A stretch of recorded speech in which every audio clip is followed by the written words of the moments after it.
हम लोग पढ़ रहे हैं गांधी युग के बारे में। गांधी युग में अध्ययन करेंगे।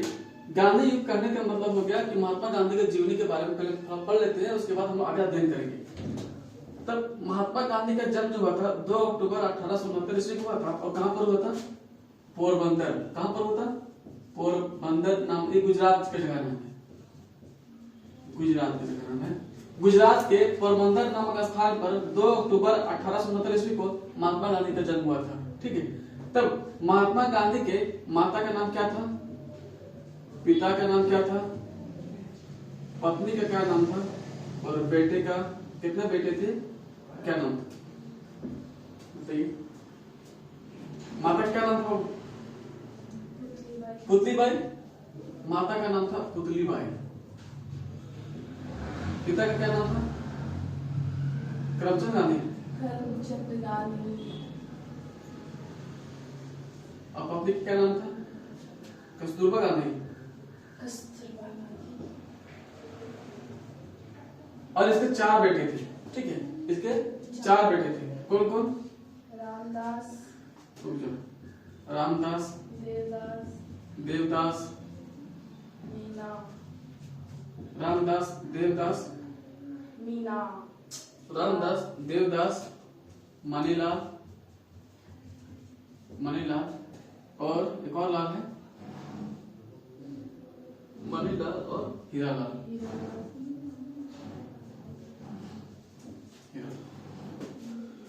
महात्मा गांधी के कुल 4 बेटे थे, रामदास, देवदास, मणिलाल और हीरालाल। जो 4 बेटे थे। लेकिन ऐसा इतिहासकार लोग ये मानना है कि महात्मा गांधी जो है वो महात्मा गांधी जो है एक व्यक्ति थे, इसका नाम था जमनालाल बजाज। नाम सुने होंगे? जमनालाल बजाज, जमनालाल बजाज, जमनालाल बजाज। महात्मा गांधी ने जमनालाल बजाज को, महात्मा गांधी जो है वो जमनालाल बजाज को बेटे की तरह मानता था। जमनालाल बजाज भले से अपना बेटा नहीं था, लेकिन इसको बेटे की तरह मानता था। इसलिए कहा जाता है कि गांधी जी का 5वां पुत्र का क्या नाम था? जमनालाल बजाज। जमनालाल बजाज से 5वां पुत्र था। ऐसा माना जाता है कि है थे कितने? 4। ओरिजिनल थे 4, लेकिन जमनालाल बजाज को महात्मा गांधी जो है वो जमनालाल बजाज को 5वें पुत्र के समान मानता था। इसलिए इसको 5वां पुत्र के नाम से भी जाना जाता है महात्मा गांधी का। अगर एग्जाम पूछेगा कि महात्मा गांधी के 5वें पुत्र का क्या नाम था? जमनालाल बजाज। या किस क्रांतिकारी को जमनालाल बजाज को ही महात्मा गांधी का 5वां पुत्र कहा जाता है। उसके बाद समझिए, महात्मा गांधी शादी ब्याह हो गया, बाल बच्चे हो गया। देखिए महात्मा गांधी जो है 1889 को, कब? 1889 को जाता है इंग्लैंड। कहा गया था? इंग्लैंड। 1889 को गया था इंग्लैंड पढ़ने के लिए। उन्हें कुछ पढ़ाई करने के लिए हम बोलेंगे बैरिस्ट्री की पढ़ाई होती थी, वकालत इसको बोल सकते थे। 1889 को बैरिस्ट्री वकालत की पढ़ाई करने कहा गया था? इंग्लैंड गया था। 1889 को बैरिस्ट्री की पढ़ाई करने के लिए कहां पर गया था? इंग्लैंड गया था। उसके बाद वह 1891 ईस्वी को पुनः भारत वापस लौट आता है। 1891 ईस्वी को पुनः भारत वापस लौट आता है। तब 1892 ईस्वी, कब? 1892 ईस्वी को एक व्यक्ति था भारत में, उसका नाम था अब्दुल्ला। एक व्यापारी था, उसका नाम था अब्दुल्ला। तब व्यापारी का मुकदमा 1892 ईस्वी में एक व्यक्ति था, उसका नाम क्या था? अब्दुल्ला। व्यापारी था अब्दुल्ला, डॉक्टर अब्दुल्ला नाम का इंसान था। तब डॉक्टर अब्दुल्ला का एक मुकदमा चल रहा था आपका साउथ अफ्रीका में। दक्षिण अफ्रीका।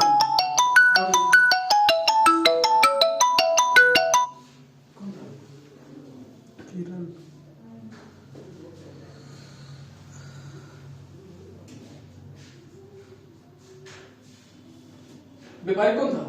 अब्दुल्ला। तब इसका मुकदमा चल रहा था कहां पर? साउथ अफ्रीका में। ठीक है। इसका जो केस चल रहा था, मुकदमा चल रहा था, वो साउथ अफ्रीका में चल रहा था। तब इसका मुकदमा लड़ने के लिए, अब्दुल्ला का मुकदमा लड़ने के लिए महात्मा गांधी जो है 1893 ईस्वी कहां गया था? South Africa. कहां पर गया? दक्षिण अफ्रीका। ठीक है। दक्षिण अफ्रीका में 1893 ईस्वी को महात्मा गांधी कहां पर गया था? दक्षिण अफ्रीका गया था। जब महात्मा गांधी दक्षिण अफ्रीका जाते हैं तब देखता है कि यहाँ पर बहुत ज्यादा गोरे और काले रंग का पूरा भेदभाव चढ़ा हुआ था। वहां जाने के बाद उसको पाता ये है कि वहां पर बड़ा भेदभाव है, गोरे रंग में अलग भेदभाव चल रहा है, काले रंग में पूरा भेदभाव पर फैला हुआ था। तब महात्मा गांधी जब डरबन कहां पर साउथ अफ्रीका में है, डरबन से जा रहा था प्रिटोरिया। कहां पर? डरबन से प्रिटोरिया में प्रिटोरिया एक बीच के जगह नाम है, उसका नाम है मैरिसबर्ग।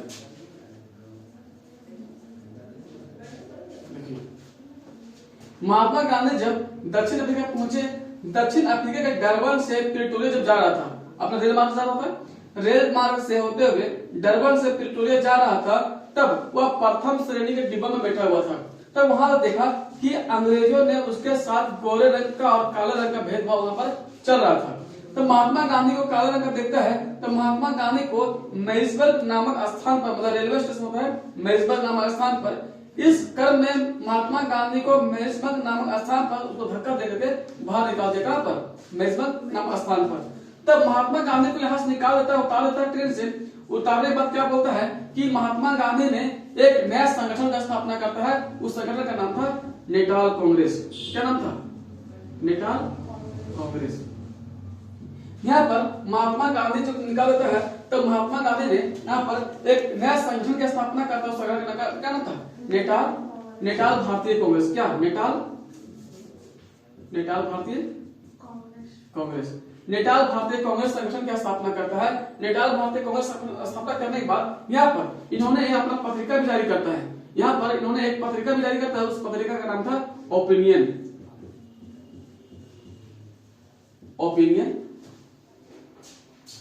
इंडियन ओपिनियन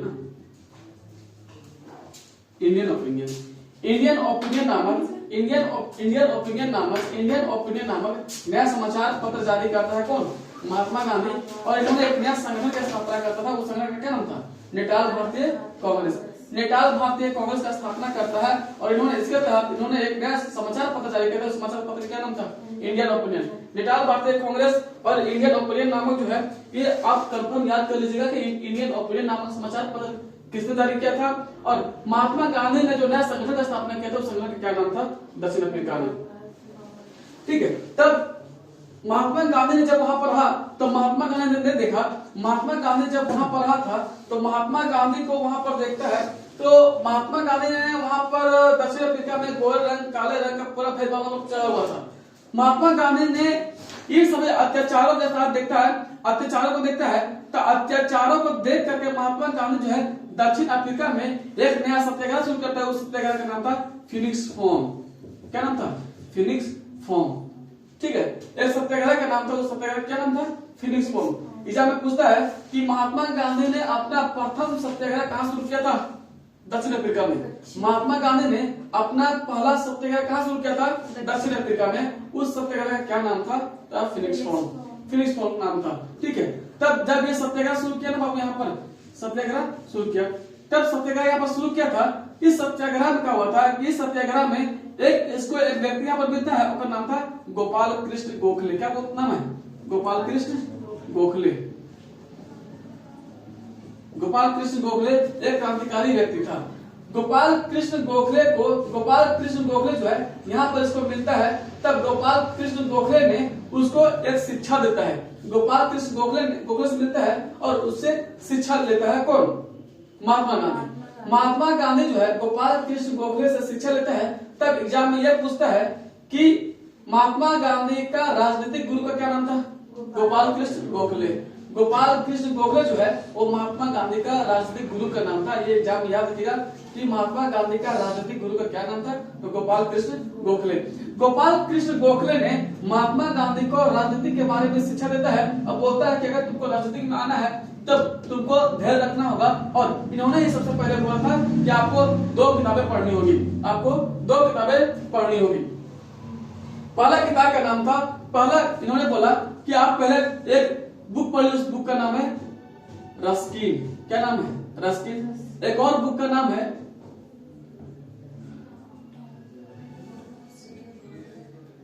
टॉल्स्टॉय, पूरा नाम क्या था इसके?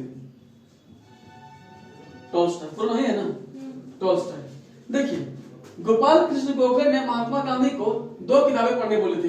एक बोला था आप रस्की की किताब पढ़िए और एक बोला था आप टॉल्स्टॉय का किताब पढ़िए। तब महात्मा गांधी ने रस्की की किताब पढ़ा था और इसको यह सीख मिला कि सबसे पहले हमको भूख हड़ताल करना है। क्या करना है? भूख हड़ताल करना है। महात्मा गांधी ने रस्की की किताब से पढ़कर शिक्षा ये मिला कि हमको राजनीतिक मानना है या फिर जनता के अगर चीजों को हक ले लाना है तो हमें भूख हड़ताल करनी होगी। ठीक है, उसके बाद टॉल्स्टॉय की जब बुक पढ़ा तो टॉल्स्टॉय के बुक पढ़ने से उसको शिक्षा ये मिला है कि हमको आंदोलन कैसे करना है। 2 किताबें पढ़ी, दोनों किताबें पढ़ने के बाद महात्मा गांधी को सीख ये मिला है कि रस्की से हमको भूख हड़ताल करनी है और टॉल्स्टॉय के बुक से हमको आंदोलन कैसे करना है इसके लिए शिक्षा मिली। उसके बाद महात्मा गांधी जब भारत कब आया था? महात्मा गांधी भारत आया था कब बाबू? 9 जनवरी को, नहीं 9 जनवरी 1915 ईस्वी को। 9 जनवरी 1915 ईस्वी। अच्छा, महात्मा गांधी को जब यहाँ पर गोपाल कृष्ण गोखले जब यहाँ पर मिला था तब महात्मा गांधी ने ये बोला था उसको, गोपाल कृष्ण गोखले ने महात्मा गांधी को यह बोला था कि ये बुक पढ़िए। ये बुक पढ़ने के बाद अब जब भारत जाएगा ना, भारत जाने के बाद वहां पर आप कम से कम 1 साल तक कुछ नहीं कीजिएगा। 1 साल तक आपको शांत रहना है। 1 साल क्या कीजिएगा? 1 साल के लिए आपको भूखे पढ़ना है और सिर्फ क्रांतिकारी के बारे में अध्ययन करना है और वहां पर ध्यान दीजिए कौन कौन क्या कैसे कर रहा है सब आपको। तब महात्मा ये शिक्षा दिया था कि आपको 1 साल तक भारत जाने के बाद वहां पर आप 1 साल तक कुछ नहीं कीजिएगा। तब गोपाल कृष्ण गोखले के बात को मानता है महात्मा गांधी और महात्मा गांधी जब 9 जनवरी 1915 ईस्वी को भारत पहुंचता है तब 9 जनवरी 1915 ईस्वी को भारत पहुंचता है। इसलिए भारत में 9 जनवरी को प्रवासी दिवस के रूप में मनाया जाता है। ठीक है, भारत में प्रवासी दिवस के रूप में मनाया जाता है। प्रवासी एग्जाम में पूछा है कि प्रवासी दिवस कब मनाया जाता है? तो 9 जनवरी को, क्योंकि इसी दिन 9 जनवरी के दिन महात्मा गांधी दक्षिण अफ्रीका से वापस हमारे भारत आया था। आने के बाद क्या हुआ? महात्मा गांधी जो है 1 साल तक कुछ नहीं किया। 1 साल तक कुछ नहीं किया। उसके बाद महात्मा गांधी जो है महात्मा गांधी 1915 ईस्वी बाद 1 साल के बाद 1916 ईस्वी में, कब? 1916 ईस्वी में 1916 ईस्वी का एक अधिवेशन होता है। उस अधिवेशन का नाम था लखनऊ। क्या नाम था? लखनऊ अधिवेशन हुआ था 1916 ईस्वी में। एक अधिवेशन होता है, उस अधिवेशन का नाम क्या था? लखनऊ अधिवेशन। इस अधिवेशन में महात्मा गांधी शामिल हुए थे। ठीक है, इस अधिवेशन में महात्मा गांधी शामिल हुए थे और इसी अधिवेशन में एक व्यक्ति मिला था। उस व्यक्ति का क्या नाम था बाबू? उस व्यक्ति क्या नाम था? याद है कुछ? लखनऊ अधिवेशन में एक व्यक्ति मिला था। वो व्यक्ति जो है वो बिहार का व्यक्ति था। उस बिहारी व्यक्ति का क्या नाम था? रामकृष्ण शुक्ल, नहीं जानता है? नाम शुक्ल था ना? क्या नाम था उसका?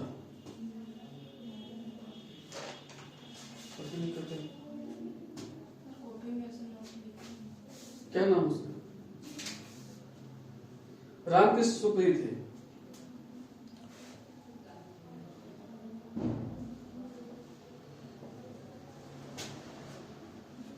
उन्नीस सौ 16 ईस्वी को लखनऊ अधिवेशन होता है। 1916 ईस्वी में लखनऊ अधिवेशन में एक व्यक्ति मिलता है। उस व्यक्ति का नाम था राजकुमार शुक्ल। क्या नाम है? राजकुमार शुक्ल व्यक्ति था। राजकुमार शुक्ल व्यक्ति ने महात्मा गांधी को यह बोलता है कि आप हमारे बिहार मतलब चंपारण आइए। वहां पर अंग्रेजों के द्वारा 3 कठिया पद्धति जो हुआ था, 3 कठिया पद्धति जो है वहां पर काफी जोर शोर से है। वहां पर कृपया करके इस पर बात ध्यान दीजिए। तब महात्मा गांधी ये सब बोलता है कि हम आएंगे, लेकिन अभी हमको जो गुरु है वो बोला है कि कम से कम 1 साल तक कुछ नहीं करने बोला है। हम अभी आपके पास नहीं आएंगे, लेकिन चंपारण हम एक बार जरूर पहुंचेंगे।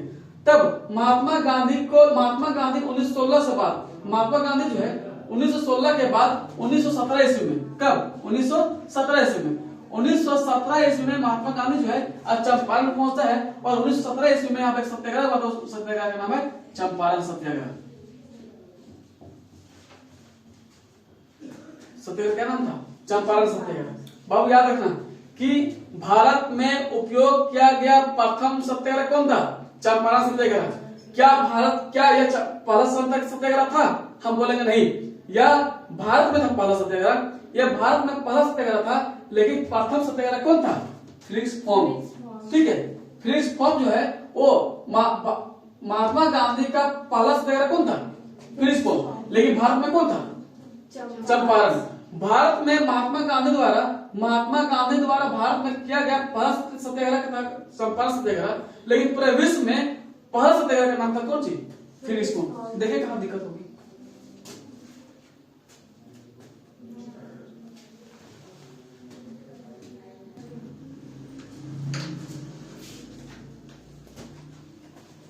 पूछेंगे आया क्लियर है? उसके बाद देखो 1916 ईस्वी में ही महात्मा गांधी ने एक आश्रम का स्थापना करता है। उस आश्रम का नाम था साबरमती।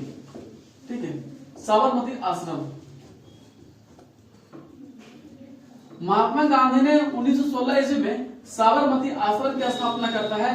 इसका स्थापना करने में एक व्यक्ति था, उसका नाम था अंबालाल साराभाई। अंबालाल साराभाई। 1916 ईस्वी में महात्मा गांधी ने साबरमती आश्रम का स्थापना करता है।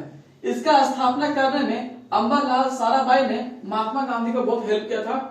जितना पैसा लगा था वो अंबालाल साराभाई ने ही महात्मा गांधी को दिया था इसका स्थापना करने में। आपसे अगर ये पूछेगा कि महात्मा गांधी को महात्मा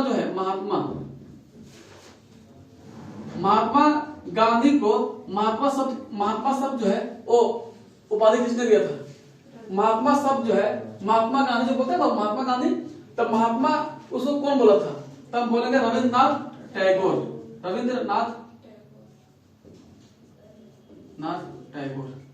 ठीक है, उसके बाद इसको बोला था राष्ट्रपिता बोला जाता है। ठीक है, राष्ट्रपिता। तब राष्ट्रपिता कौन बोला था? सुभाष चंद्र बोस। जब याद रखना कि महात्मा गांधी को महात्मा शब्द का संबोधित किसने किया था सबसे पहले? रविंद्रनाथ टैगोर ने ही सबसे पहले उसको महात्मा शब्द का संबोधित किया था, इसलिए उसका नाम महात्मा पड़ गया। और राष्ट्रपिता भी उसे कहते हैं, महात्मा गांधी को राष्ट्रपिता भी कहते हैं। तो राष्ट्रपिता का सबसे पहला उपाधि किसने दिया था? सुभाष चंद्र बोस ने। सुभाष चंद्र बोस, ये नाम आप याद रखिएगा कि रविंद्रनाथ टैगोर ने ही सबसे पहले महात्मा को बोला था और सुभाष चंद्र बोस ने उसको राष्ट्रपिता की उपाधि दिया था। देख लीजिए, एक बार क्लियर हो लीजिए, एक बार सुन लो।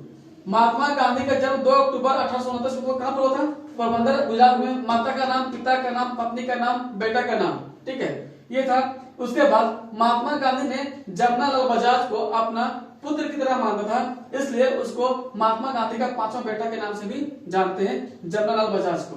ठीक। अच्छा, एक चीज बताइए, जब महात्मा गांधी जो है वो दक्षिण अफ्रीका से भारत लौटा था ना, दक्षिण अफ्रीका से जब भारत लौटा था तब महात्मा गांधी ने यहाँ के नागरिकों को यह निर्देश दिया कि हम लोग देखो 1916 का भारत लौटा था।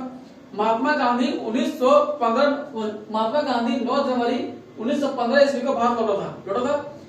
जब 1515 में लौटा था तब उस समय वो जो है पूरा विश्व युद्ध चल रहा था, यहाँ पर चल रहा था ना, 1911 से 1918 विश्व चल रहा था। तब विश्व युद्ध चल रहा था, तब महात्मा गांधी ने यहाँ के नागरिकों को यह निर्देश दिया कि हम लोग को इंग्लैंड का साथ देना चाहिए, और इंग्लैंड के फौज में हम लोग को शामिल हो जाना चाहिए। तब यहाँ के नागरिकों ने क्या किया? तब यहाँ के नागरिकों ने सोचा कि यार तो पहले भी अंग्रेज हम पर दम लगा रखा हुआ है और ऊपर से आप क्या बोल रहे हैं, हम लोग को भर्ती होने बोल रहे हैं। तब यहाँ के नागरिकों ने